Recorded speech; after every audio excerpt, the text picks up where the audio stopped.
Das ist nicht Okay. Hi guys, Young Gang, we're live. Yeah. Hi, Gang. how are you? Young Gang. Young Gang. Yes, Young great Gang. to see you. Great to see you. So, well, today is a very special day. Every day is a special, but today is special, even more special. Special. Yeah, special. Today is right now. The House of Representative is doing the Trump impeachment argument. It looks good. There's a lot of people are agree to that, even a couple of Republicans, and also today is also our Andrew Yang, right? That's how Andrew Yang brought us together, right? Otherwise, I wouldn't know you, yeah, because Andrew Yang movement, Andrew Yang campaign. So, so Andrew Yang, today is his birthday, 46th birthday, yeah. So, so I thought it would be nice for us to get together to celebrate and to talk about the current issues and to talk about past issue, to talk about all the great things we have done so far for the movement, and then more things we need to do, right? So, Kevin Louis, what's going on? Do you have the link? Kevin Louis Kevin Louis is supposed to be on the background on our panel. So could we please start on my left? We have 1, 2, 3, 4, 5 plus 6. We have 6, 1, 2, 3, 4, 5, 6, 7 people right now. And could we just talk about a little bit about yourselves and how you got into this movement? So we introduce ourselves because not everybody in this panel knows everybody. Okay, so we'll start with Linda, please. Okay, I'm Linda Tseng. I first heard Andrew speak at a university event in 2018, April of 2018. His book had just come out, War on Normal People, and I walked out of there saying, oh my God, I am going to do everything I can to help this man be president because he's the only one that's got any ideas that might actually move this country. So that was my entry point. And from then on in, I started volunteering with the campaign, I would say in 2019, and organized a bunch of events and went to a bunch of events, which is how I know all of you. And here I am. And I guess, here we are, and we'll see what comes next. Thank you. Great. So how about Cal? How are you, Kels? I'm doing good. Yes. Yeah. Tell us about your involvement with Andrew Yang. So I discovered Andrew probably around the same time as everybody else when he started making the podcast circuit on Joe Rogan and Sam Harris and things like that. And I instantly was incredibly attracted to the ideas and the things that he was talking about. It was like I finally found a politician who I agreed with on everything, which is incredibly rare, especially from, I don't know, I thought I was alone. And it turns out I'm not, which is great. And I was a traveling musician. I've been playing on Broadway shows for about the last 5 years. And so I had a hard time getting involved too much until coronavirus hit. And then I'm not traveling anymore. So I'm located in Brooklyn. And as soon as it hit, the first thing I thought is like, I have a lot of free time and I've wanted to get involved in politics. And that's literally within the first weeks of coronavirus, I started getting on forums and reaching out to people and being like, what can I do to like help get some stuff done? So that's basically my story. I've been involved with Humanity Forward, and I'm pretty actively involved with the Humanity First movement here in New York. And soon, hopefully, to be involved with some more stuff going on here in New York. Great. Thank you. Yeah, Kels is a bass player. Mm-hmm. Yeah, I play upright bass. Great. Thank you. Shirley. Hi, I'm Shirley. I'm in Connecticut, and I actually also played the upright bass when I was younger. Yeah, from 7th grade to my senior year in high school. So, I like you already. I discovered Andrew Yang, and it was like spring, early 2019, I think. And it was it was a photo that I saw in my newsfeed of people in a campaign rally holding up math signs. And I was like, what, math? Like, I like math. So that made me read through to find out more about like what is this about. And then that got him on my radar. And then I listened to the Joe Rogan podcast. And that was when I was like, wow, this is someone who actually has a clue. I had never been involved in politics up until that point. Like, I didn't care. I wasn't registered as a Democrat or a Republican, just independent, and not really engaged or involved.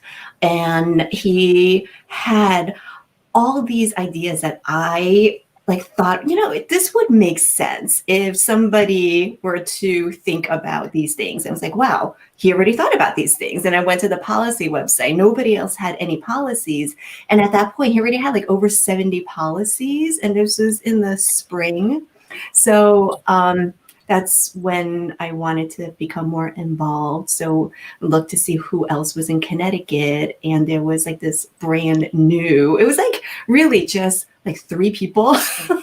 and we got together and we did some organizing events and did some tabling events, and then met Nick. And I haven't really been that involved since Andrew dropped out. Like after he dropped out, I kind of disengaged from politics, but I'm kind of waiting. See, when Andrew kind of gets back on that horse, I'm there on standby because I'm there to follow him. Great. Thank you, Shirley. Hi, Shin, it's your turn. Hello. Hi, everyone. I'm Hi. in New York City. I'm in Queens. How did I get into Yang? Well, I started to get into politics a little bit deeper around 2 years ago. Ironically, an old friend brought me in for backup for like the center. He's a little bit more right than I was at the time. Little did he know he was going to change me from a low information voter and to actually learning something. And then that would bring me much more left. So I was following him. I wasn't that much into him until January, and then I wasn't sure. January I saw that Biden was going to be the nominee, and he's okay, but I wasn't that thrilled about it, and I actually started to get even deeper to prevent Biden from being the nominee, and then that's when I really like got into Yang, because then I actually figured out what he was all about, and I did the whole YouTube rabbit hole. And then Matt Clark up in New Hampshire, he was on the Facebook group in the New York City Yang Gang. He was looking for people to drive up to New Hampshire because people needed rides to go knock on doors. And I had a car, and my wife did it. I know my wife didn't want me to disappear for the weekend to New Hampshire, but I made the decision that it was important enough, and I'm so glad that I made that decision. That's great. Thank you. Hi, Joe. How are you? Hey, hi. Doing well. Hi, I'm Joe, like Shane. I'm also from Queens.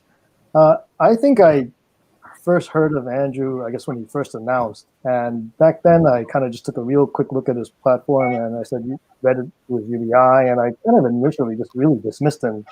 Probably like a lot of people, thinking this is just a crazy idea.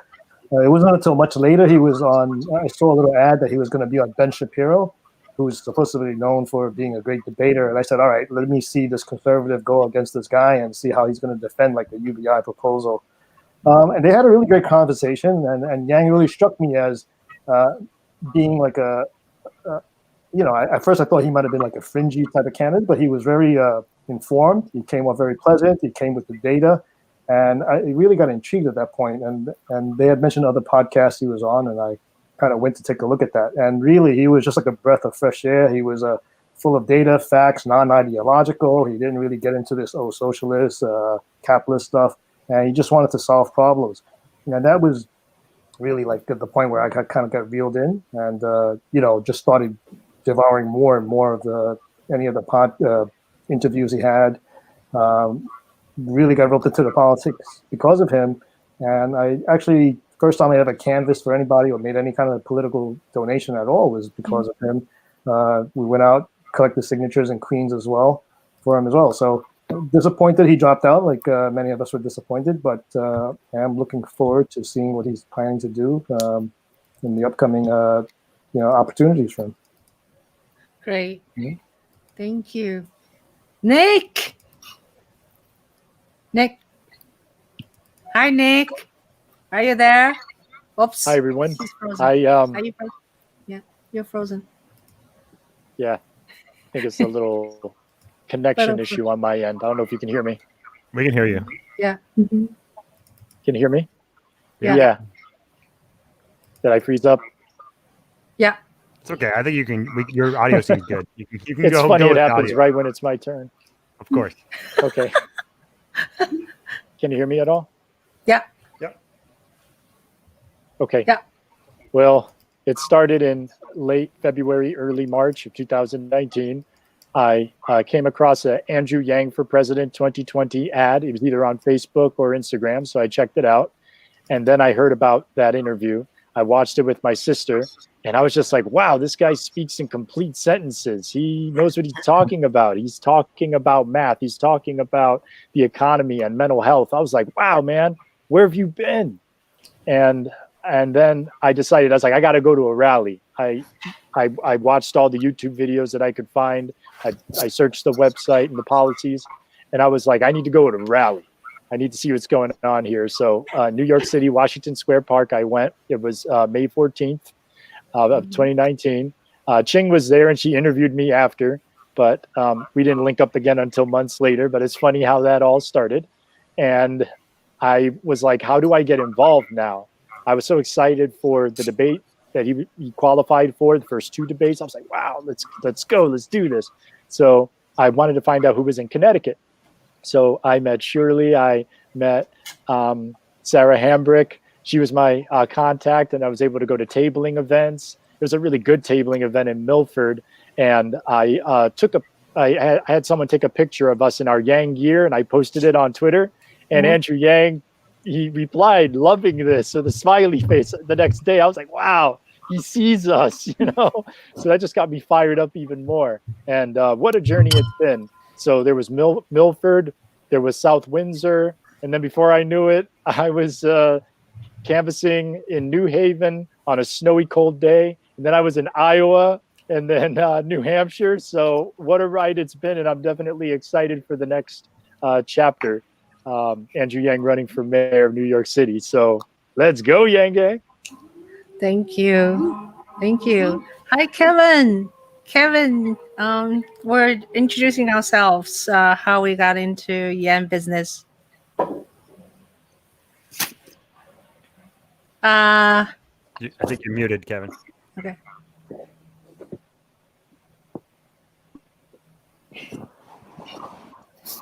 Can't hear you. Kevin, you're muted.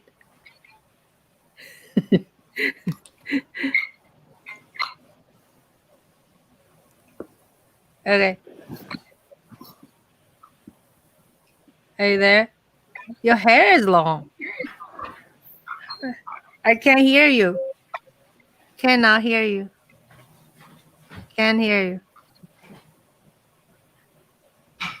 What happened?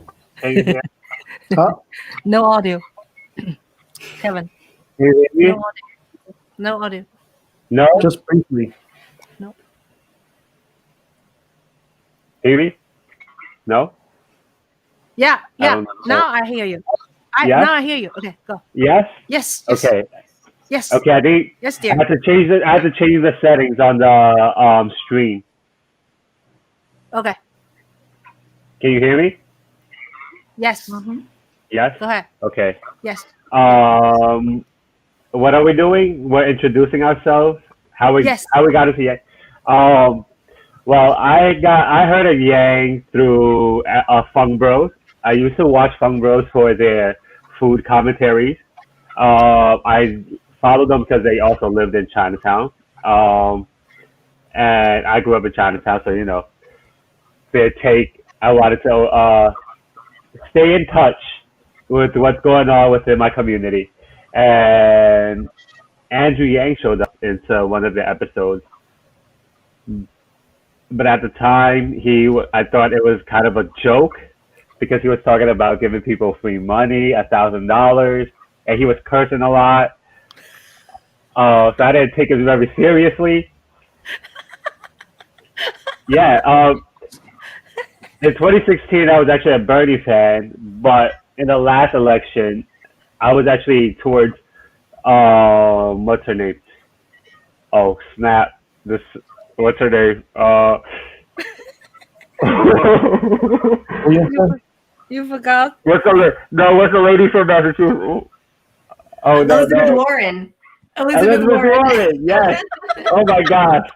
I just drew a blank. But yes, Elizabeth Warren.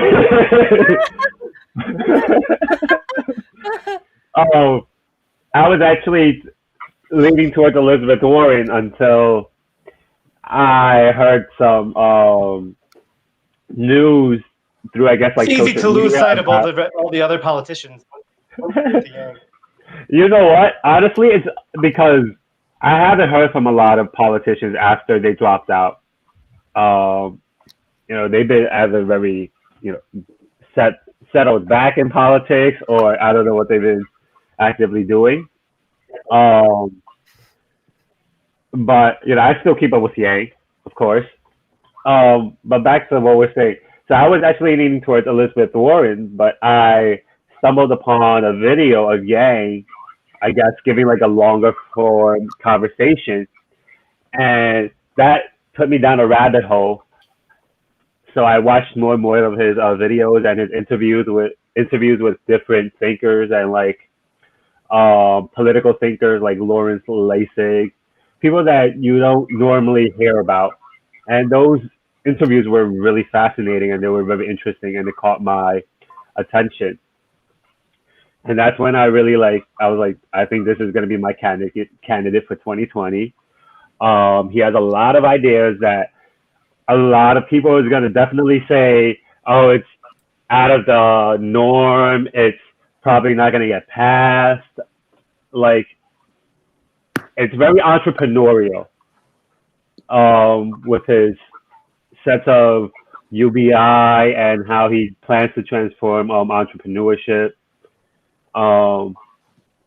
Yeah, and as somebody who's an entrepreneur, who's very entrepreneurial minded, his ideas, his goals for this country very aligned with me. And I was like, I have to campaign for this guy. I know he's like a fringe candidate and people are going to throw him off to the side, but I was in it to win it. My income wasn't that well in 2019, but I still donated to his campaign because I thought it was very important and I thought people had to hear what he had to say. And you know what? Honestly, I'm very happy. I got that back during the pandemic into like his $250. Thank Andrew Yang, God bless him. And also a lot of my friends who weren't drawn to him in the beginning, who threw him off to the side in the beginning, are actually excited for him possibly running for mayor in New York City. Right. So this is good. I think I have a feeling he's going to be announcing either later today, or tomorrow about his mayorship running race. What do you know? Do you know anything about it, you guys? I will say I have a feeling he might announce tonight because of his tweets. It just sounds like he's gonna announce something that has to do with donation. He's talking about donation. Oh. So if he's not running for mayor, he is either asking for donations to humanity forward.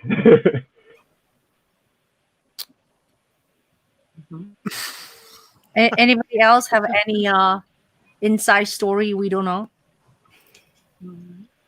I heard this on Twitter. It wasn't from Andrew Yang, but it was from Tom of Nerds for Humanity. Yeah. He tweeted about ranked choice voting, right?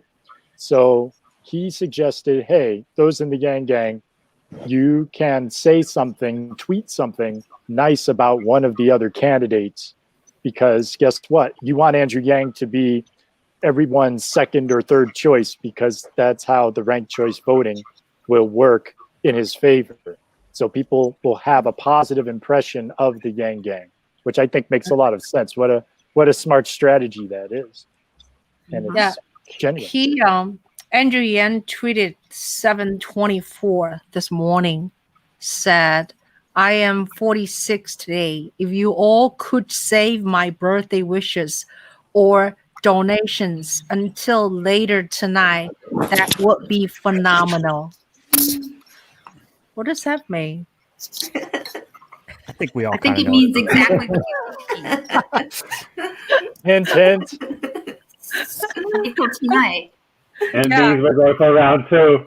Yeah, I mean, I've been burned with website revamps before, so I'm not saying anything, but I think it means what you think it means. I hope it does.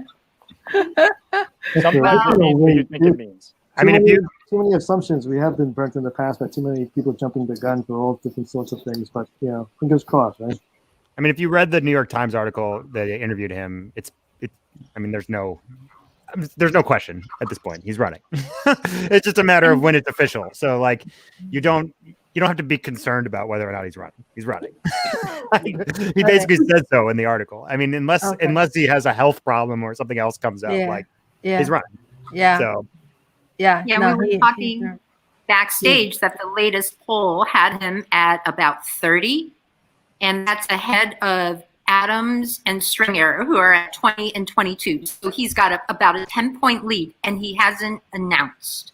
So at this point, are you talking about the poll or the betting markets, though? Because those are different. The betting markets. I'm sorry, the betting markets. It was a poll too, I believe. As someone who's active in the betting markets, it's definitely built in that everyone in the betting markets knows he's running.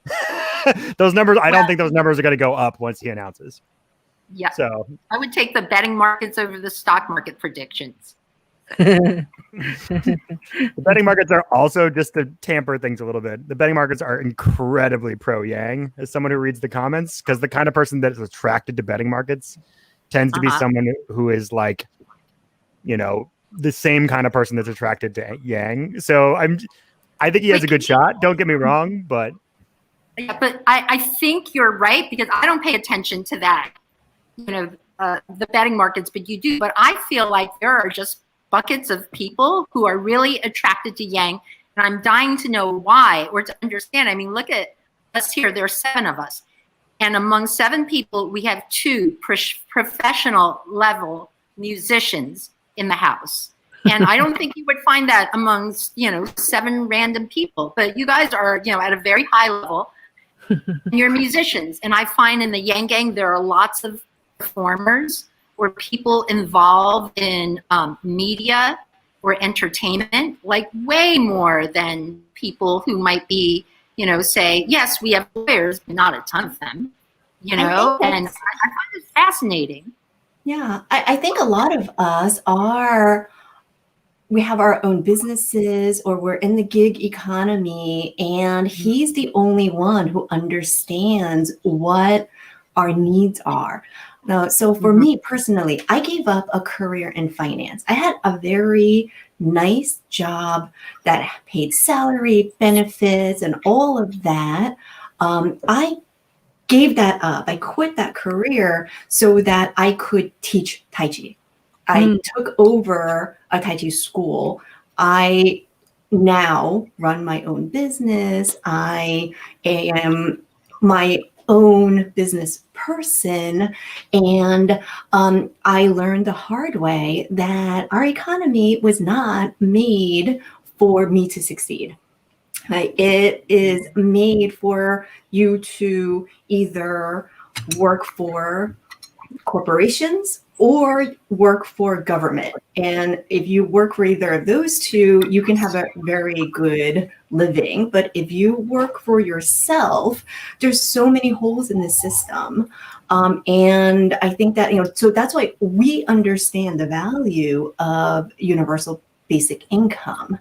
and I think that played out with COVID because I didn't do the PPP loan. I got turned down for the state grant program because I don't have payroll. I, just take the profits from my business to pay myself. And, it falls within so many of these holes. I would have had to close my business and gone to, the old either work for corporate or work for government, and then another small business would have closed. In Connecticut, we actually had 1 in 3 small businesses already closed, which is worse than the 1 in 4 around the country. So it's a self-employment, unemployment income, which is basically a UBI, that has allowed me to continue to operate my business, not to pay me. It's so I could still pay the landlord the rent and pay, all these other people who, would get paid. They wouldn't get paid if I had closed down. So that actually kept the economy sustained. So I think like those of us who were experiencing that knew, now everybody else knows. Mm-hmm. Yeah, another area where I find where you find a lot of gang is in the design and graphics community. I just know, from our meetings and who shows up to volunteer, we have a lot of designers, and some of us are in the gig economy. Some work for larger companies, but I think there's like also the common thread now that we've said it is the gig economy. We get it. What's it like to freelance? You can be at the top of your game, but you still got to pay your own insurance. You got to do this. You got to do that. And if you're not in that corporate system, a lot of the things that are, that should be a no-brainer, like healthcare, become incredibly challenging and difficult to navigate. Yeah. That's true. That's true. Yeah, definitely UBI lets you take the fear out of taking some risk, right? So you can actually pursue some of the things you want to do, or not have to worry about perhaps slight cash flow issues potentially, right? So it's I find it very motivating for people who would be risk takers or increase the entrepreneurial spirit, sure. So do you guys that's interesting. We're gonna wait for Andrea to announce this mayor race. I was wondering, like policy wise, it will be kind of a little different, right, from national policy to be a president, and now being a mayor of New York City as a full of New York it's like itself is like a little country, and different people, different race, different nation, problems, many problems. So what do you think the most sort of urgent problem in New York City that needs to be solved? As a New Yorker, I don't. I'm sorry. You go. Joe, go ahead.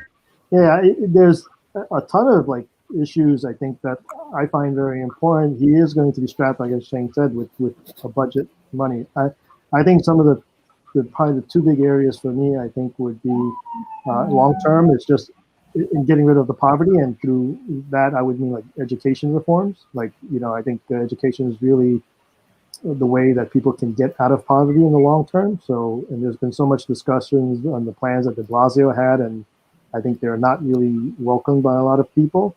I think de Blasio's spirit and heart's in the right place, but I think we need real solutions as opposed to these short-term things like instant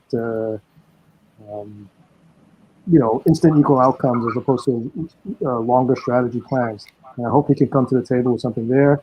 I think the economy is going to be a big thing too, because if things get worse, you're going to see more flight, and more flight is going to make things more unattainable for the city. So those are my 2 big issues. They would be the economy, and I think education for the long term. Yeah. What do you say, Shane? Shane, are you onto something, Shane? Are you going to do I was told you are going to you have some kind of project, or you're running for something? I'm not. No, I'm certainly not. I am part of Badrun Khan's team. She's now running for city council. Okay. So she is still. The campaign has not really like fully launched yet. Do you live in her district, Shane? No, I don't. But I was with her campaign for Congress last year. So we're just about to get it like kicked off the ground. You may have noticed she's on social media a little bit more the last couple weeks, not too much, but that should be exciting. Projects. I'm always have my hands. I'm trying to have my hands in everything, but I haven't. I'm not committed to one thing yet. I have a channel. It's called Washington Heights.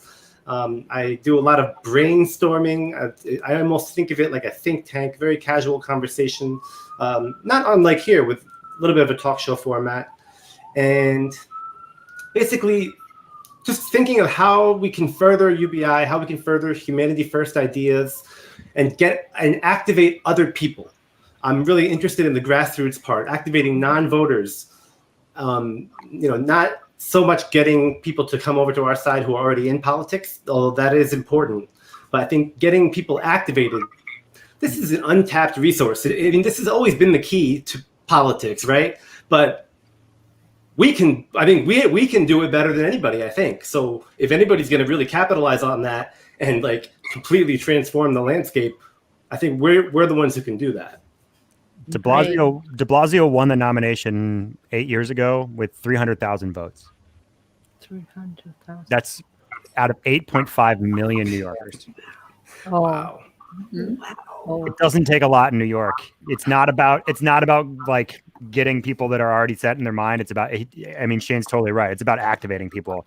If we can just like activate a few 100,000 people, it's like all it would necessarily take. It's not even, it doesn't seem that crazy to me. Like, yeah, especially with how divided the current field is. I think there's a lot of opportunity here.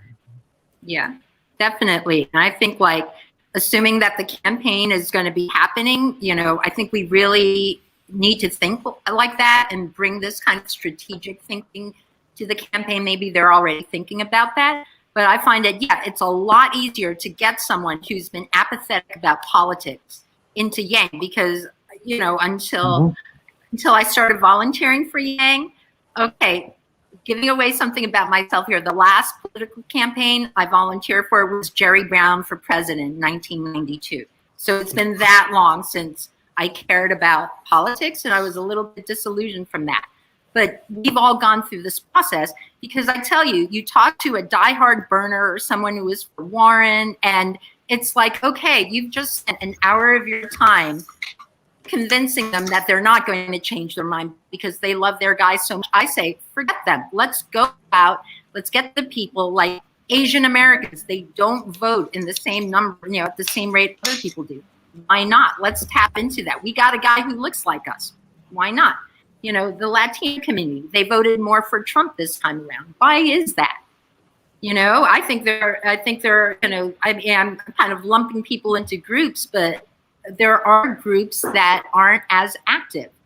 And I think what you said about, instead of trying to convince someone that's already very politically active to change their mind, let's go for the people who are just sitting on the sidelines who think it doesn't matter. Because, Yang made me realize, wow, it can matter. There actually is someone who is saying the things I'm thinking. So I think that's the message I would want to bring out. We don't need the people on the sidelines. We just need the people that vote for president. That's the thing. We just need to convince people that local politics matters. That's all we need to do. We don't even have to convince them to get into politics. Plenty of people are into politics. We just have to get them to like concerned enough to like follow the mayoral race and vote in the mayoral race. Okay, sorry. Breaking news. Enough votes to impeach Trump. Yeah, that's Trump is being impeached. Yeah, from the House. Yeah. Yes. From the House. The House, second time. Wow. He's the double dipper. Yeah. So what's next step? It goes to the Senate. And then what happened? Well, McConnell said today it's not going to be till after the 20th. Yeah, it's probably not even going to happen this term. Oh.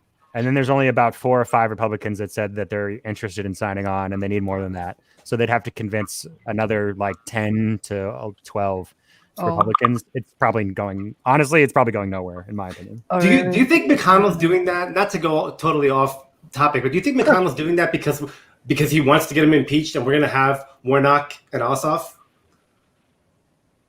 It doesn't change the numbers enough. They still need like 10 more Republicans to sign on. I think they're coming. I don't know. I hope they're coming. Yeah, me too. The money talks, right? Always. Yeah. So I didn't tell you what my story was as a young person. I'll do it quick.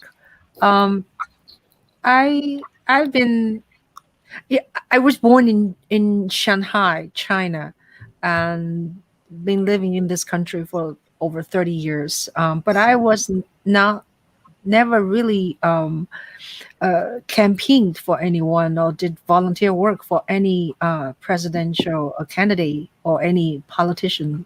So this time for Andrew Yang, it was kind of like I think I have to confess, he being Chinese helps, that I paid attention to. He's Chinese, but although he's from Taiwan, though I'm from mainland China, so actually mainland China people actually sort of has this like a really prejudice of anybody else.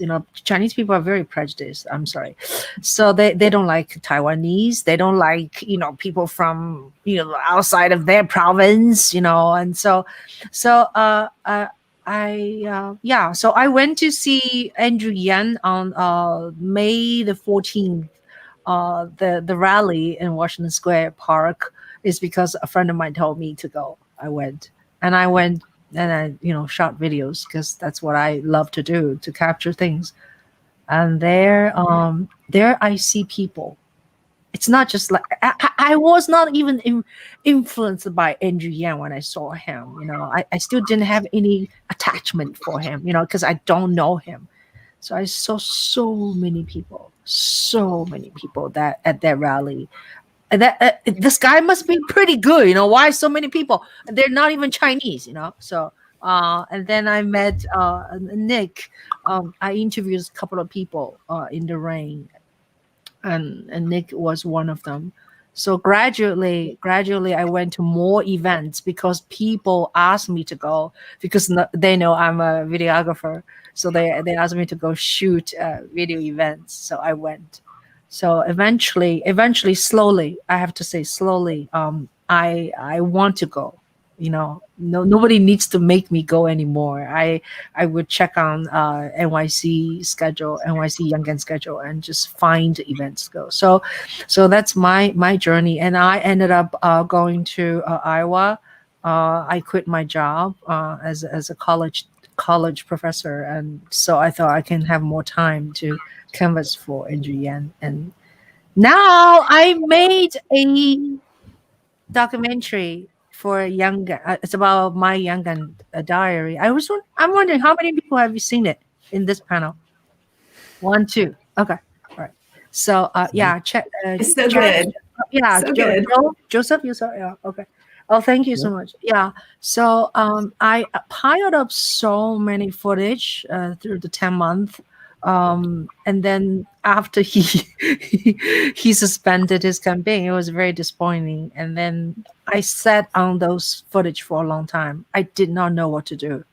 It was just so many things, so many events. I don't know what to do. So, but eventually, I sort of get my ass together and then started to edit them about 5 months ago. Yeah. So now the piece looks pretty nicely.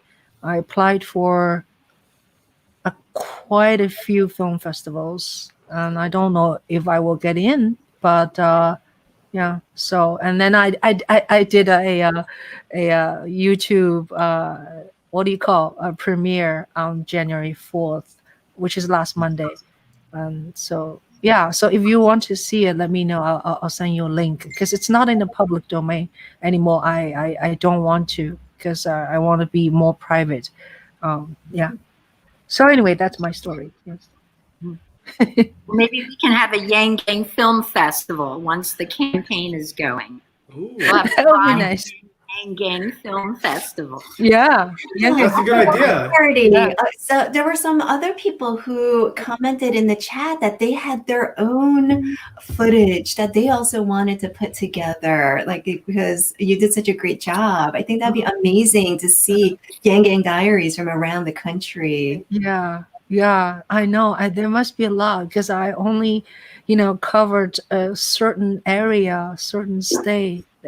I do not represent the whole Yangon picture. So there must be so many people have so many moving stories.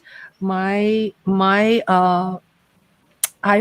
really want to actually.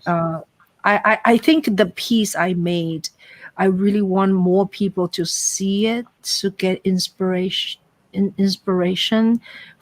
Like to just see all these crazy Yangan, how they did it, how they do canvassing in the rain, in the snow, yeah, in the storm, in the cold. And normally they don't even want to get out of their house in 47 degrees. But these Californians, were in like 3 degrees. And a lot of people who were never into politics before. Yeah. So I think it's nice to So hopefully it's an inspirational piece for people to see and do some kind of a grassroots organization also, because we have some really, really, really, really outstanding young men, from many states. Yeah. I've never been involved in any organized political campaign before, ever. Like, I know there were people who were involved with Bernie's campaign. This is my first experience, and I was just amazed by the passion of the volunteers. So the regional organizers, what they did and how they spent so much time to get all of us up and running. So like they did so much work, and then I felt like I could learn so much from them, and that's how we got our Connecticut Yang Gang going. Right. Because we learned from them, and they were all unpaid. They volunteered. Like actually, our main regional organizer, she actually took a year leave of absence to do it. And she was never involved in politics either. She was just so. Are you talking about Catherine? Catherine, yeah, she was amazing. But she just felt like so. This was so important that she needed to take a leave of absence to do this, and that kind of passion filtered down to all of us. So we wanted to devote more. I didn't have that time. Honestly, I did not have that time to spend, but I need that time because it was important. Right. You're so wonderful. You're such a great leader. From short time, I canvassed with you guys in Connecticut, and you're just awesome. So thank you, Shirley. Yeah. So I met you on December 1st, Shirley. I met Nick May the 14th. I met Joe on Comic Con. That was like what, October 5th or something. Yeah, in New York, right? Yes, yeah. Right? Yes. Yeah, I met Shin. Where did I meet Shin? I met Shin maybe later, The last live event in New York City. Yeah, February 29th, 2020 at the party. Yeah. And I met Irish Kevin. bar.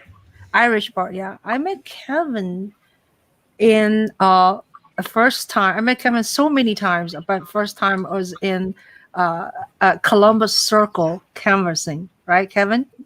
and Kevin was really articulated.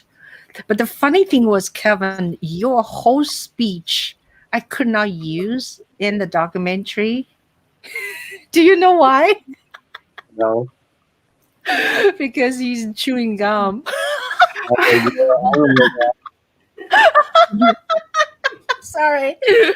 So anyway, yeah, it was really great. Your speech was really great. So yeah, so I met so many, and Linda, I met you if not before. She came to my house and we did canvassing and a workshop together with Nick, right? Yeah, Linda. Yeah, Linda it was like yeah, an workshop about well, fundraising. we were learning how to use what was it called? Nick? Act Blue. Minivan. No, not minivan. Not No, minivan. this is the money app. The money app. We were learning how to do the what is it called? Act Blue. Act Blue, yeah. Act Blue. Yeah. Yeah. So like an Act Blue page. Yeah. Fundraising page. Yeah.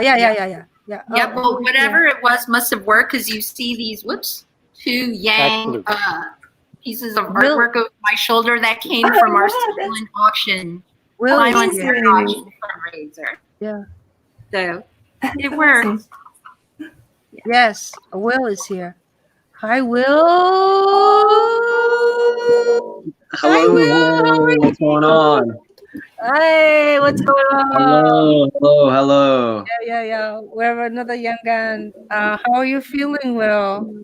I feel pretty great. I just recovered from COVID, and I've been like around 100% for the past 4 days or so, and I just got back to New York. Wait, So- where are you? Awesome. Yeah, where were you? I was in Georgia. Oh yeah, you went to Georgia. Oh, we went to help out there. Oh my God. Awesome job. Oh my I God. got Congratulations. COVID. So you got the COVID in Georgia. Yeah. Mhm. Yeah, I got tested positive on December 31st, and then that was the end of my canvassing. Oh. Yeah. So are you suspected you got it from canvassing?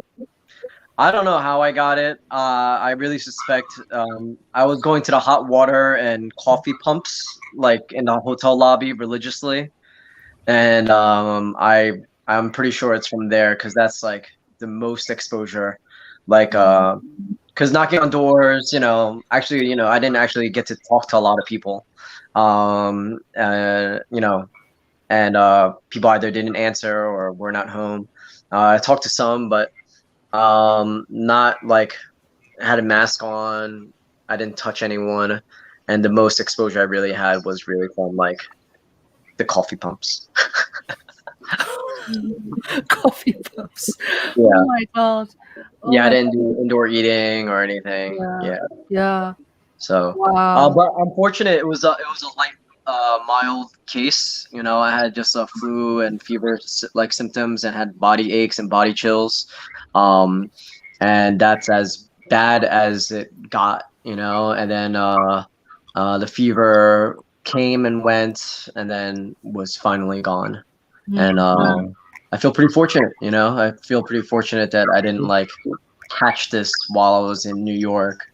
Because I came back to New York in March to quarantine with my family, and but yeah, I'm excited, man. Are you guys excited? Like, yes, yes, with all these cryptic messages, like it's just a matter of time when he's going to announce, but it's I think when I'm from New York, but I became Yang Gang out in SoCal, Southern California, and developed it from there.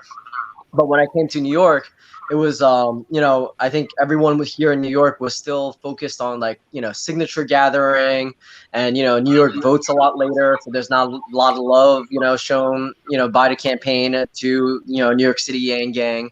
But now the entire campaign will be just New York City, and all these different stragglers and parts. It was because I was trying to do like a skit, and it was so hard to get New York City Yang Gang together back in January.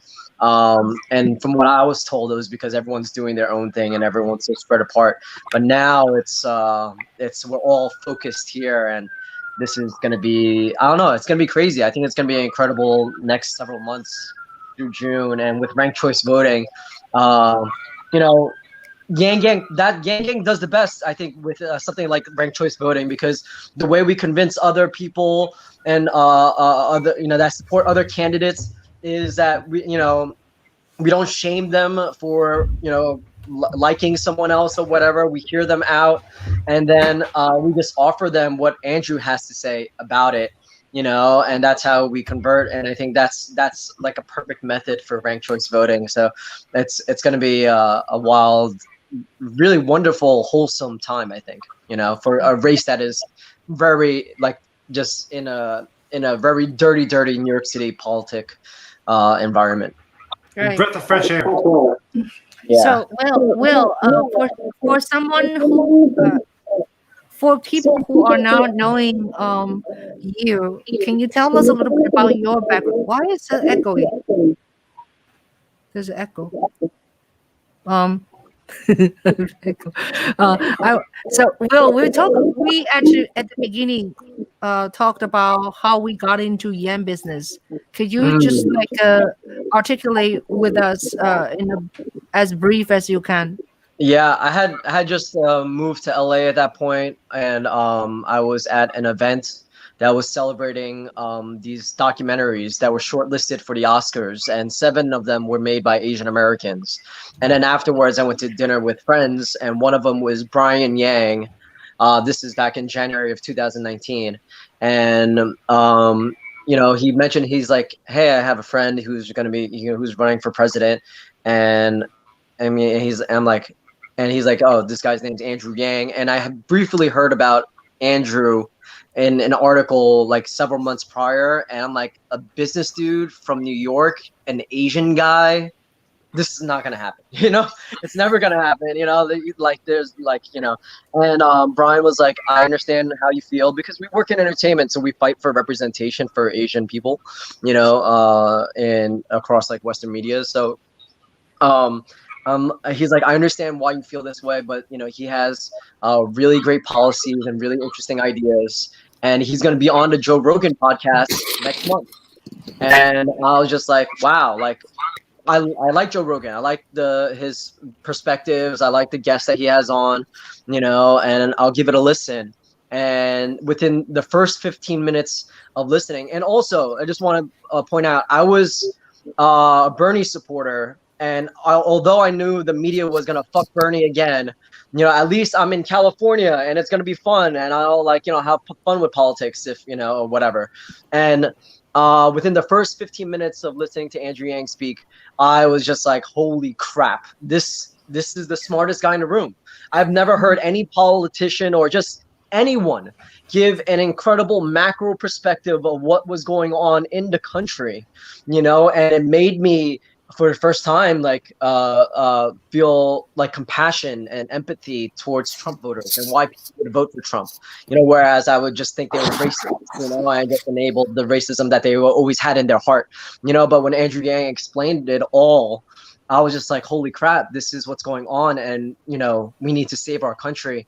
And from that point on, I would just volunteer all my free time, yanging people, talking to people about Andrew Yang.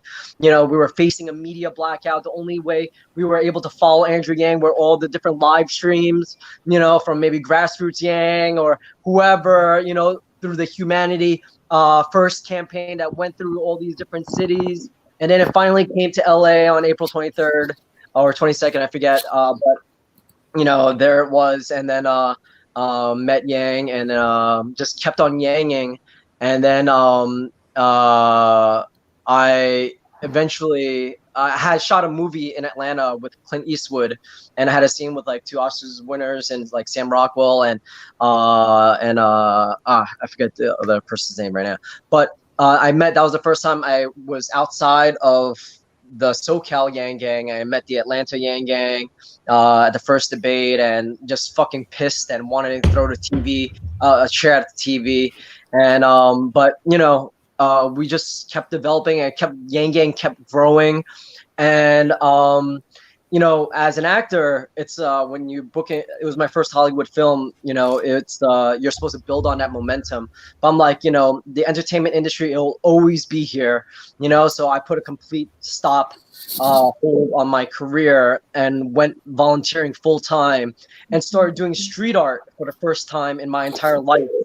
And that sparked an crazy like arts movement that came out of Southern California, because all these street artists, all these different artists started coming out. And then I helped to co-found the Yang Armory, where we would make all these different, like, you know, grassroots arts stuff for different, you know, Yang events that we would do. And then we would start exporting a lot of this stuff throughout the country, you know, for, you know, highway overpass hangs and stuff like that. And then soon enough, I was being flown out to different parts of the country to do different art projects, you know, all across the country. I had a incredibly naively lofty goal of doing 100 murals in California by March 3rd, you know. I got one done with David Arquette. I had a project with Tommy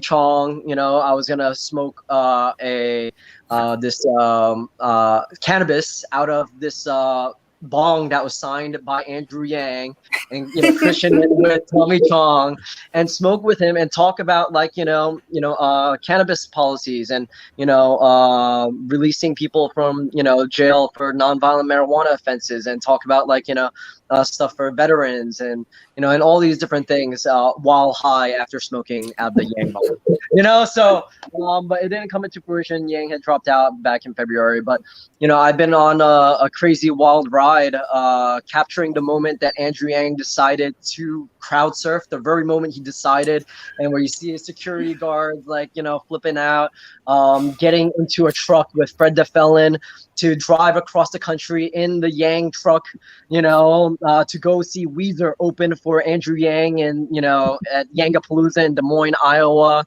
and documenting that, and, you know, and just like, and then you know, trying to like flip a lot of the narratives that, you know, people who didn't know Andrew Yang would have about him being a tech bro, his supporters being all these, like, you know, nerds in their mom's basements who, you know, just want $1,000 a month. But there were incredible women, you know, incredible, like, people in tech, incredible people, you know, teachers, and you know, so many, like, you know, mothers, you know, so many, like, you know, everyday people who just supported Andrew Yang. And because it made sense, it was reasonable, and my entire ethos throughout the entire Yang presidential campaign is that the only difference between between someone that supports Andrew Yang or not, you know, is whether or not they've heard him speak. You know, so it was up to the, you know, the job of the Yang Gang just to get people to listen to, like, Andrew Yang speak in any shape or form, and Yang answers, you know, that would timestamp different places where Andrew would address different policies, was godsend, because, you know, you hear what someone cares about, send them to what Andrew says about it. But the beauty of a timestamp podcast is that it keeps going. And they continue to listen to him. So, you know, So, it's Will, the ideas made sense, Will, and I was really happy. Will, are you a New Yorker, or are you in California? No, I'm in New York. I've Oh, born and raised my entire life. I had only lived in California for about a year and a few months, but Yeah. half that time I was doing Andrew Yang stuff. Yeah, I think I cross path with you on one occasion. Is that there is a what do you call, UBI car parade? You are in the car. Yes. Yeah, Back, you're in one of the during the cars. pandemic. Yeah, so there was only a few cars, so it wasn't like a grandiose. So I was expecting like a 20 cars, driving with the honking and stuff. But Yeah. anyway, I still made it short, so you're in Yeah. it. Actually, I met you in New Hampshire. Oh, yeah? For New Year's. With like Yang and like Oh, yeah, I had brought oh, like I did a big piece for the Keene, New Hampshire office. oh, This oh, spray, like it was a spray, and it said live free or die, which is New Hampshire's I motto, see. and like and Yang the 46th. Yeah, yeah, So yeah. happy 46th birthday to Andrew Yang. Yay! Who Happy would have been the 46th 46! president? Happy I've got my 46! shot glass Oh, with where's my longer drink? than a long shot Oh my glass. God! Yes. Yay! My drink is all gone. I drank all day. It's all gone. Hey, so let me. I have my fiddle here. Okay, shall we sing a song for Andrew? Okay. No one wants to hear me sing.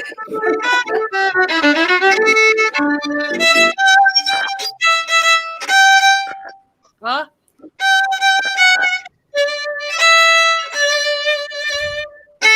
Yes. Happy birthday to you. Happy birthday, dear Andrew. Happy birthday to you.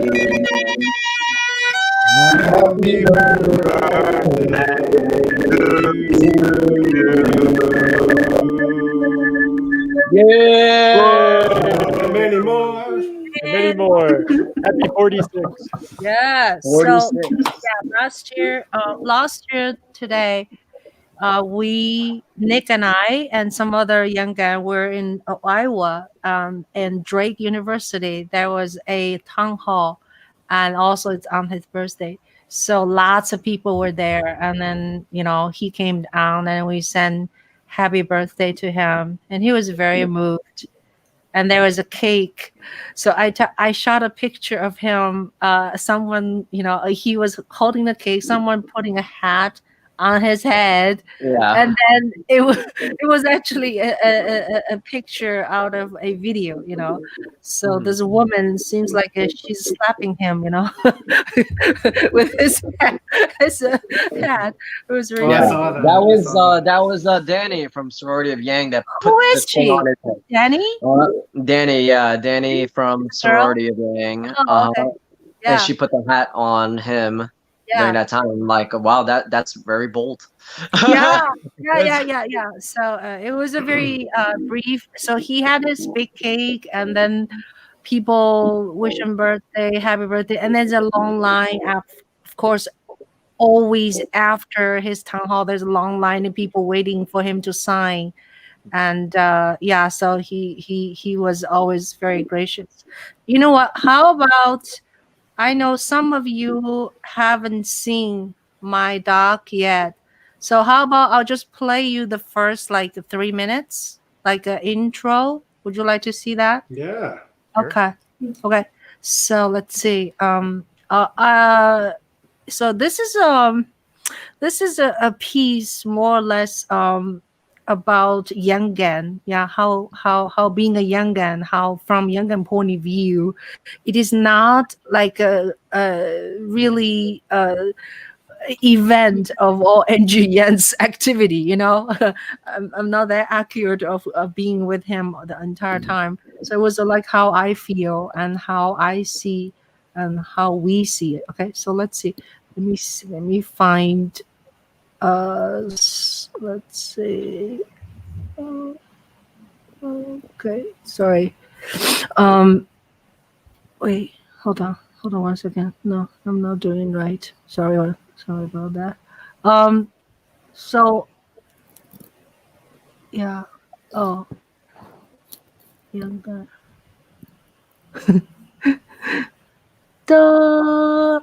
So any of you, if you want to see the film in the most current setting, just ask me for it. I'll give you a Vimeo, okay, Vimeo link, okay. So here we go.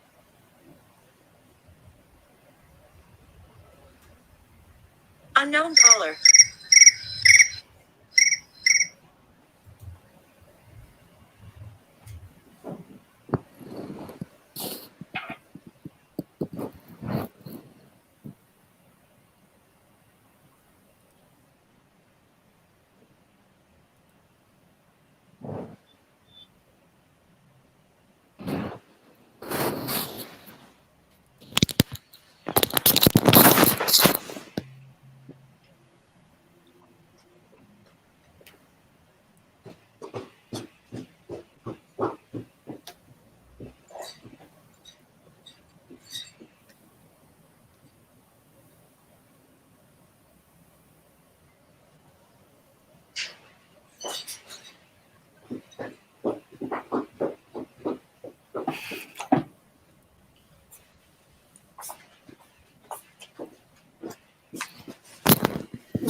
So while we're waiting for Ching to play that, I just want to give a shout out to New York City because that's where I'm originally from before I moved to Connecticut. I was actually born in the New York Infirmary in Manhattan. That's no longer there.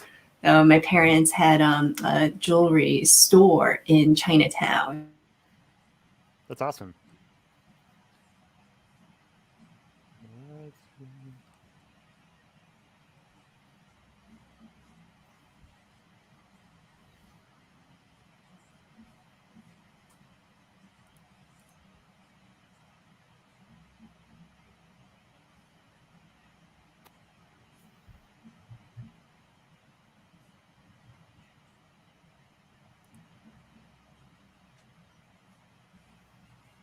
I'm sorry. What's going on? So, let me get it out here. I was trying to mute some people's talking, then I went into something else. Okay, never mind. Okay.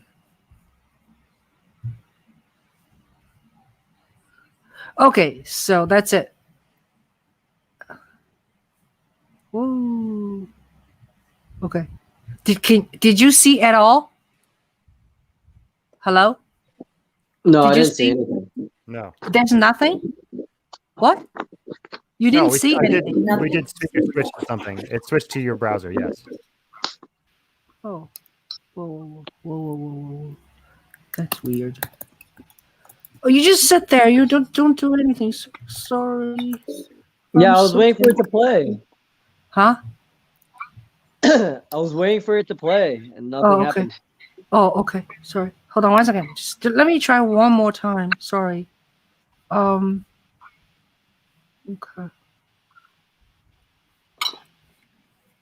Okay. And please mute yourself if you can. Okay.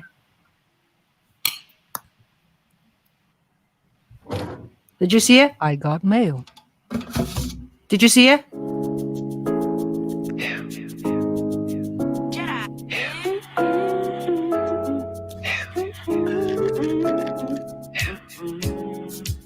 My name is Juhl. I have a passion for capturing events. Today, I'm gonna meet Andrew Yan for the first time. Understand why you looking crazy. And the demons fill me up, got me feeling hazy. All I got is the light, him keep me up. Like a thief in the night, him creeping up. You know that what we did to the manufacturing jobs, we will now do to the retail jobs, the call center jobs, the fast food jobs, the truck driving jobs, and on through the economy. Andrew Yang! Andrew Yang! And I'm going to be offering real solutions. Americans will immediately see the difference, and that's how we're going to win in 2020. A closing statement that was perfectly crafted, got to his main stuff, and told you why he's different and why that's good and why it goes to the question of electability. Andrew Yang. I am that candidate. I can build a much broader coalition to beat Donald Trump. It is not left. It is not right. It is forward, and that is where I'll take the country in 2020. Staring back at me, something familiar in the things I see. Heart beating fast, I don't wanna be standing here when he comes for me. Can't look up, babe. It's scaring me. like something's coming after me.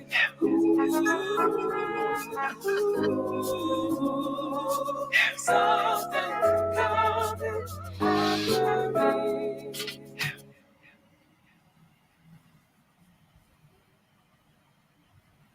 Okay, did you see it? Yeah, nice. Love it. Okay. That's Okay. great. Thank you. Incredible. Thank you. I'm gonna have to watch that tonight. It's so good. It's so good. Well, And the thank you so music that you paired with it was so good. Thank you.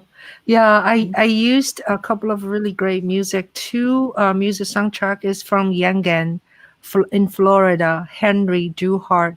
That's the beginning of it. You know, him, the first song. And then later in the middle, when we go to Iowa and we'll leave Iowa, two pieces of music from Adam Burton from California, Yangon. And then I also used more music later, jazz music from jazz musician R.Y.O. R.Y.O. I don't even know how to pronounce that. He's a Japanese trumpet player from New York City. And then I used the very last soundtrack, used my brother Evan Chan's music.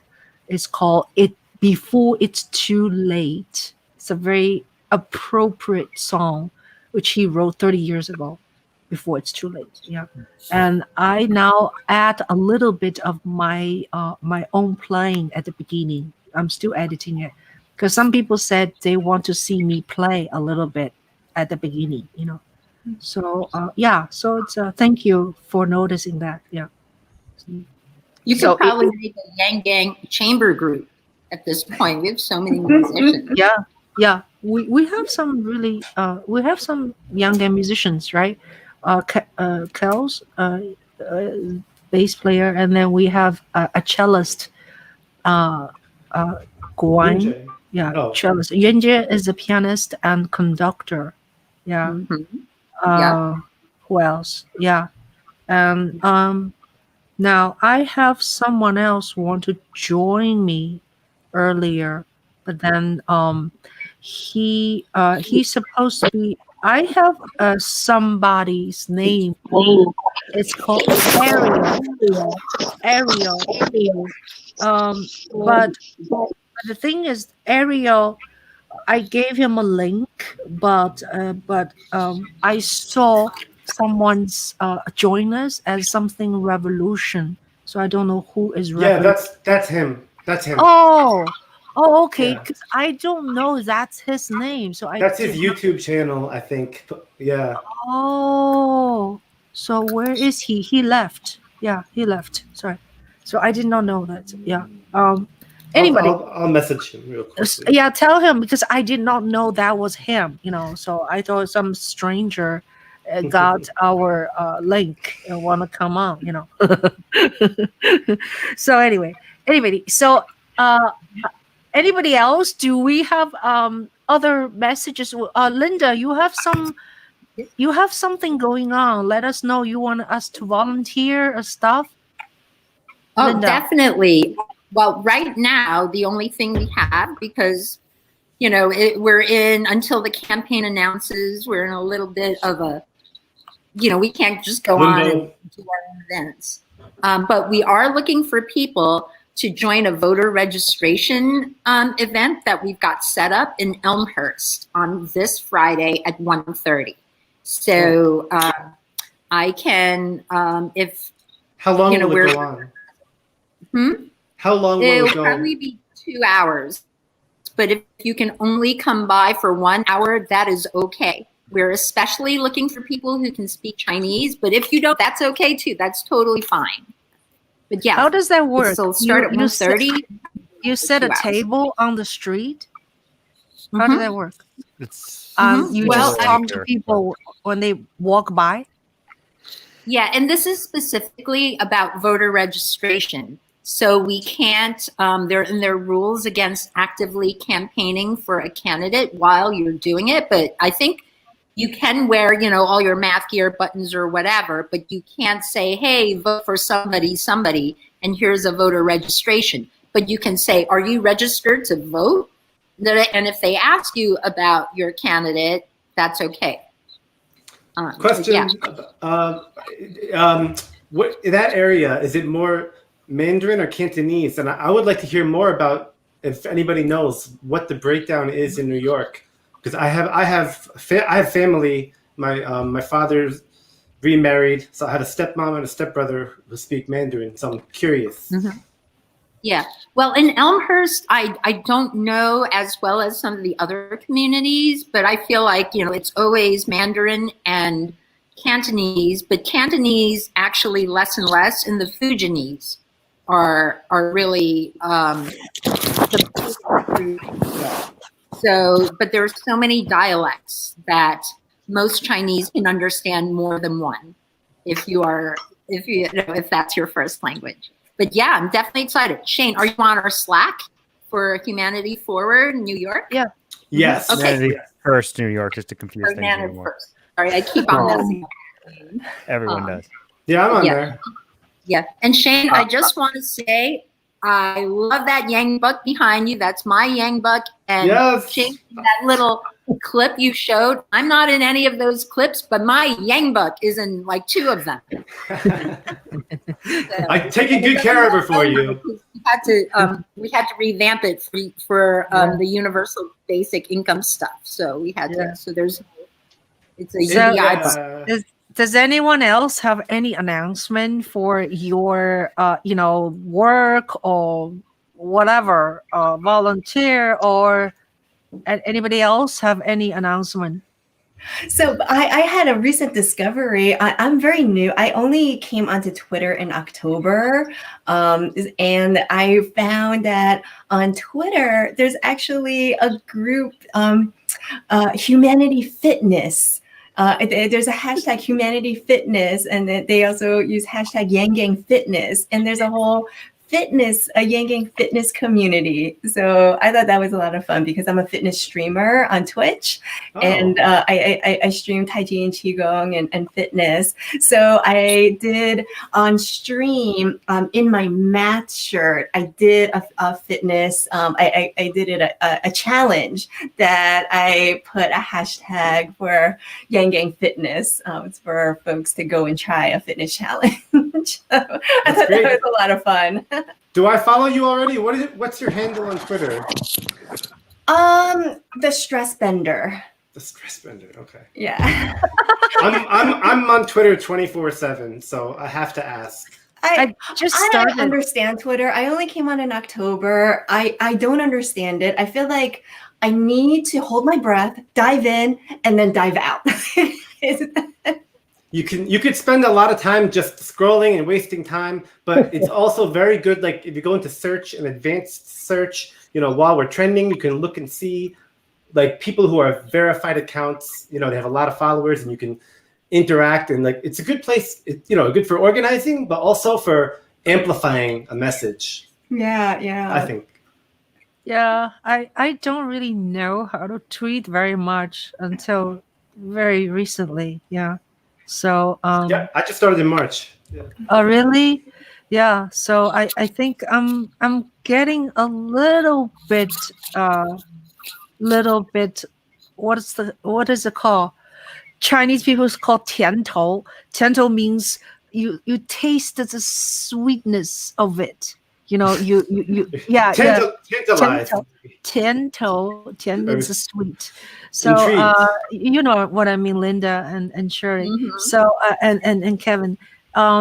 Yeah. So I find when I say something about Yan or something political, I get more echo on Twitter than on Facebook. On Facebook, my personal account, So, but then Facebook is kind of cool. Like you can go into all these groups, and you can put stuff, or you can make events and stuff like that. So it's different. Yeah, it's different. But I was hoping all of you have Twitter accounts so I can text you, and including you in today's. But some of the people I couldn't find it. But anyway, yeah. So speaking with Twitter, I have to go. Huh? But anyway, I have to go. What? Thank you guys so much Oh, for okay. having me. You gotta go. We'll see Bye. you all on the campaign trail or on Twitter. Yes. See you For there. sure. For Thanks for sure. coming. Well, yeah. So thank you so Take much. care. Speaking of Twitter, Nick has lots of followers and followings. So tell us a little bit about your specialty in tweet world. Well, after the rally in May 2019, I was like, let me go on Twitter, and I went ahead and repurposed it for following Andrew Yang and the Yang Gang, and that's when the following began to grow. And I, especially after got that reply from Andrew Yang, loving this, that's when it really took off. So that definitely helped a lot. Say it again. What is Yes. loving this? Andrew Yang, he replied to a photo that was posted on Twitter after a tabling event. He replied the next morning. So when I woke up and saw that, it really made my day. It made my whole year, but it really made my day. And I dedicated my Twitter feed to the Yang Gang since May of 2019. So that's where it reached its peak. It's pinnacle. But I still have people following me, and I'm following every person in the Yang Gang that follows me. So it's kind of like a follow, I'll follow you. So that's why I have a lot of people that I follow versus those who follow me. So, but I'm getting up there. I mean, it's very modest though. You know, it's not like it's 10K or anything like that. But it's growing. You know, I'm happy to be on it. Just the power of the hashtags, you know, sending messages out. They can be pretty concise.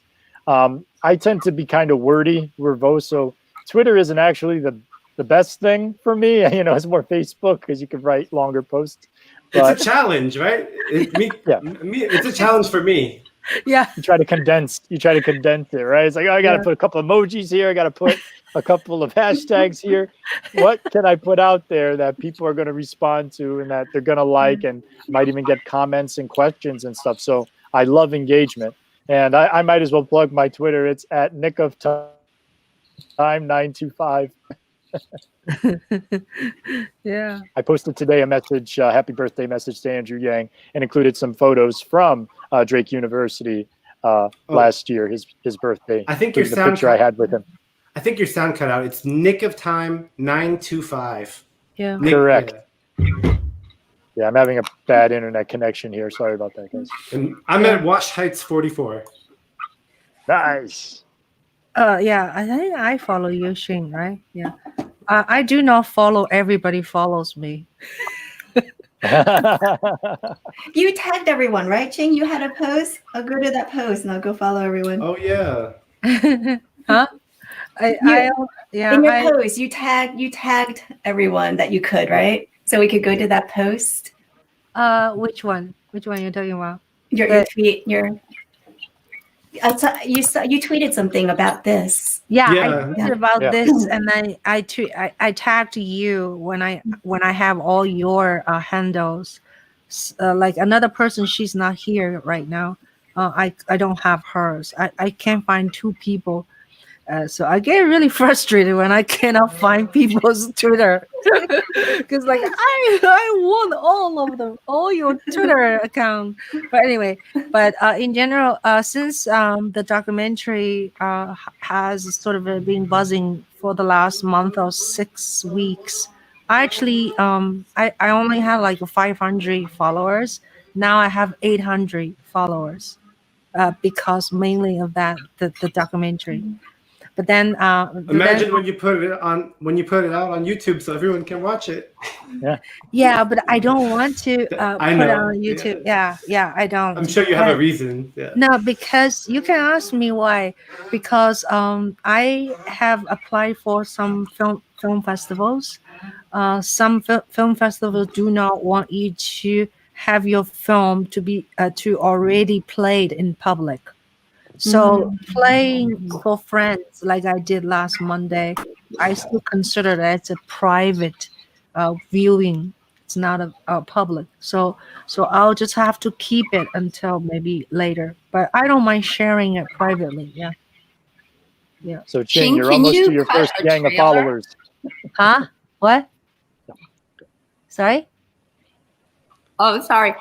Ching, could you make a 60, 90, or 120-second trailer for your film and put it on YouTube? We could also use it to do that Yang Gang Film Festival. And I'm serious. We're going to see if we can get a venue and do that. But if you could I make agree. a short thing, I want to make a trailer. Yeah. Trailer usually is about less than 2 minutes long, like 1 minute or 1 minute and a half. Yeah. I intend to do that. Yeah. I intend to do that. Yeah. Yeah. Thank you. Yeah. I was going to say, Ching, you're almost to your first Yang of followers. You're almost there. You're at 800 followers. You're almost there. 1,000 is the Yang. Yes, that's the Yang. The followers. We need inflation. We're getting Yang up to 2,000. So yes.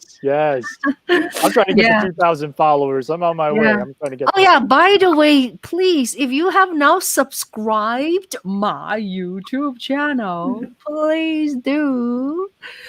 This Juhl Media, yeah. So I have a good channel. I have like 4,600.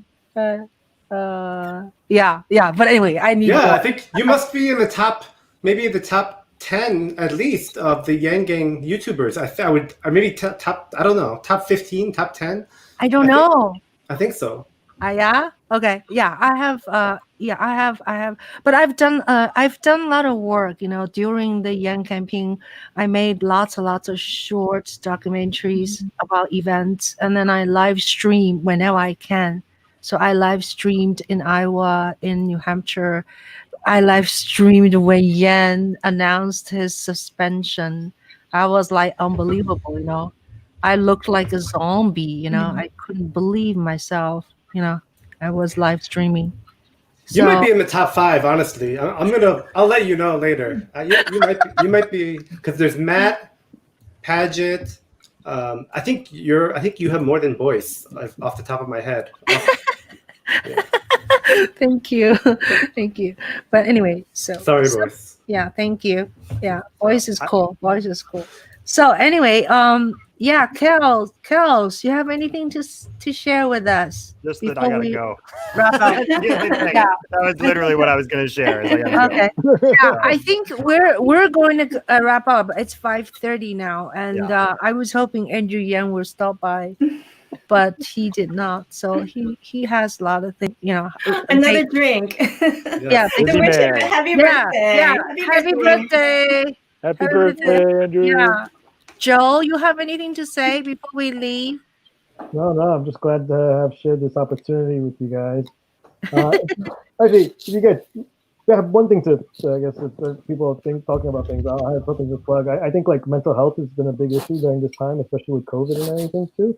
Yeah. So if you guys have students or young people in high school who are having mental health issues and so forth, I encourage them to take a look at just Google NYSMHO. It's a New York student mental health organization, and there's just some resources for high school kids for just how to deal with depression and just managing going through all the emotions and things happening during the COVID crisis. Yeah. Okay. Thank you, Kevin. You have anything to say before we go? No, I am excited to be out on the ground for round 2 if he announces. Which I really think he will announce. Yeah, probably tonight. Yes. Yeah, and I'm actually just very excited to hear what he wants to do in the city. Being that from recent memories of New York City mayors, haven't been very fond of them. Yeah. I mean, growing up with Bloomberg, it was a bad thing, and then I thought Bill De Blasio would come into office, change things up, but things never really changed under his mayoralship. Especially growing up living within the shelter system, having seen what Bill de Blasio has done to the system, I think it's gotten worse. It hasn't gotten better. Mm-hmm.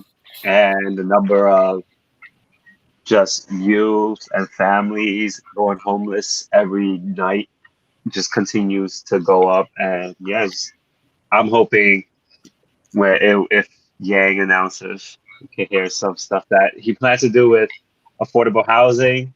And if he plans to implement a UBI, what he proposes. I'm just excited. I think there's a lot that to look forward to as a New Yorker. Yeah. Anybody else? Shirley, Linda, do you have you want to say last word? Sure. After Andrew dropped out, which I was really upset about. I was really, really upset about, and because it wasn't because he needed to, it's because the system was designed that way that he just couldn't go on. The money wasn't there, and it was a structural problem, not because he didn't actually have the support. There's so many people who told me that they were actually really listening to what he was saying, but he had to drop out. So I was really upset, and I just completely disengaged because he was the only one who was willing to talk about the real issues. And I think that it's been really unfortunate that with all the distractions, it's been now a year that nobody has been really talking about these issues that are still there. They never went away. We're still falling behind. We're not thinking about solutions to these problems that we need to deal with tomorrow. So for him to come back in, I'm really excited, even though I'm not living in New York. I'm from New York. I was born in New York City. I basically grew up. I grew up in Chinatown practically because that's where my parents' business was. And my brother and my parents, they're still there. I was born in New York, but then I spent my youth in Taiwan. So I really have, and I really, really feel an affinity for Andrew Yang, and I want to do what I can to go and support him. So I feel like I've been on standby, and now that he's back in, even though I can't vote for him, I can go and campaign for him and help spread the word. And I feel like, it's like we've been on standby. We've been waiting for Andrew to say "Yang Gang assemble," and then we will just all come back together and do it, right? Right. Thank you. Yeah, I feel like we are getting the band back together. I think a lot of us felt like after he dropped out in February, especially in New York, we had just spent the entire month of January gathering signatures, and we got him on the ballot in every single district with delegates. And so after that, it was like, I think a lot of people were exhausted.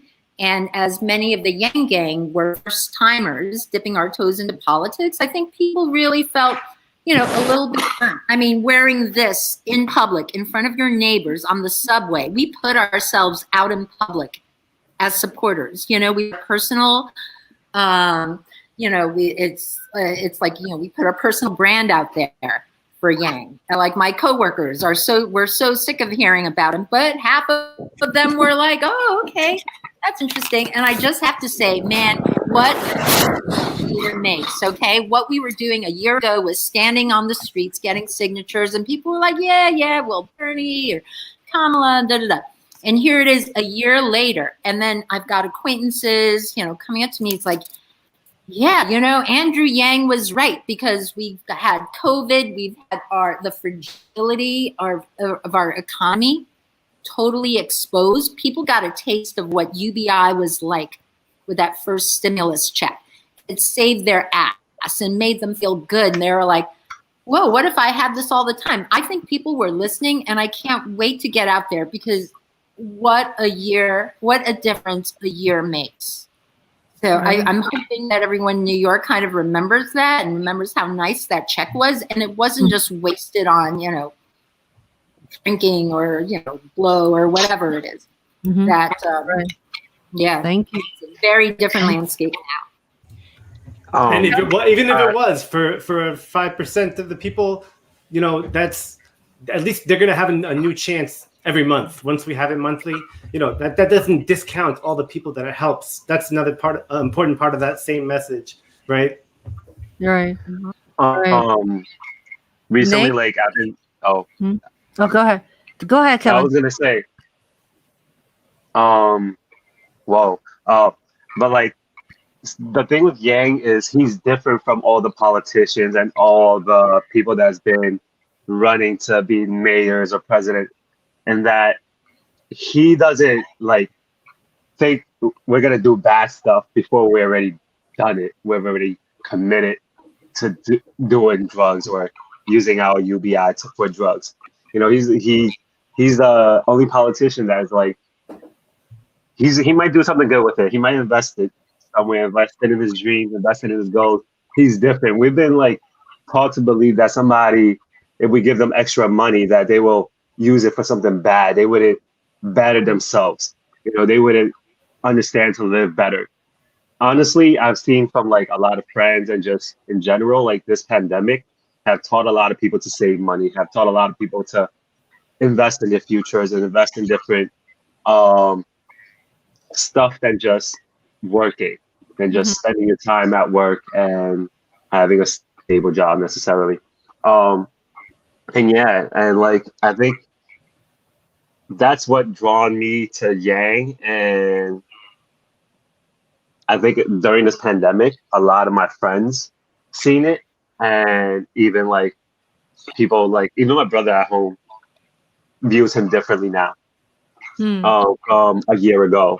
So yeah, I think like he's very different compared to even people I see who's running now.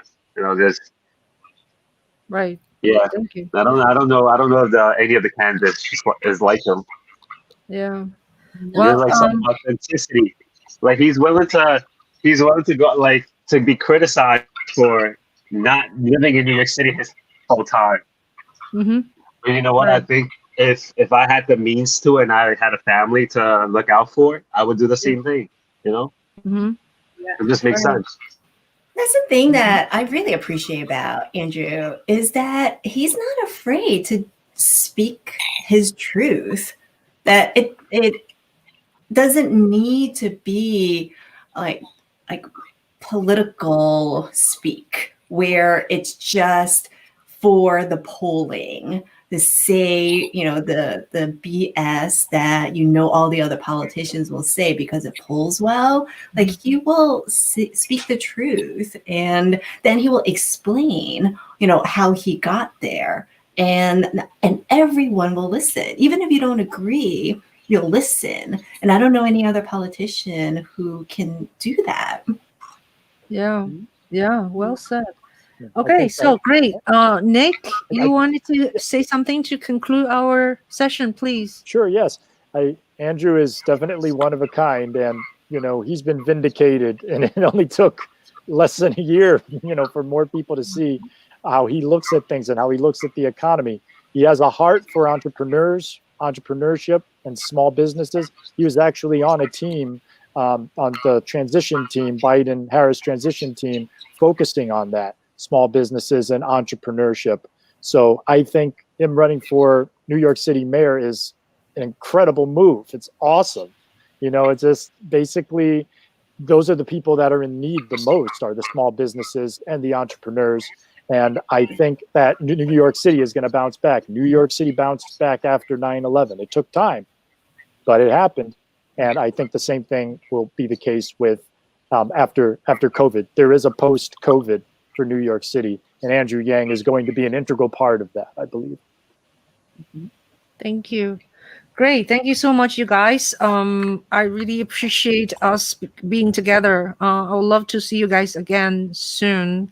And so thank you, audience. We have quite a lot of audience with us, and thanks for your comments and your input, and I don't see any questions, so I didn't bring any questions. So anyway, all right. So thanks again, and you be safe out there. And I hope some of you will get vaccine pretty soon, even if you don't get it. And then keep protecting yourself and your family. And all the best to all of you. Okay. Happy birthday, Andrew. And happy birthday, and can't wait for Mayor Gang. Yeah. Yes. Like they said, the next best thing to being a president is being a mayor of New York City. Yay. No, it's Okay, better. great. It's better. Yeah. Yeah. It's a lot better. Yeah. Okay, thank you so He can much. run He can run for 3 terms. Uh-oh. What happened with Nick? I got kicked out. I got booted. I got booted again. But I got back just in time. I was like, let me try to go backstage. Okay. Bye. Bye, everyone. All right, bye. Thank you. Thank you all. Bye. Bye-bye.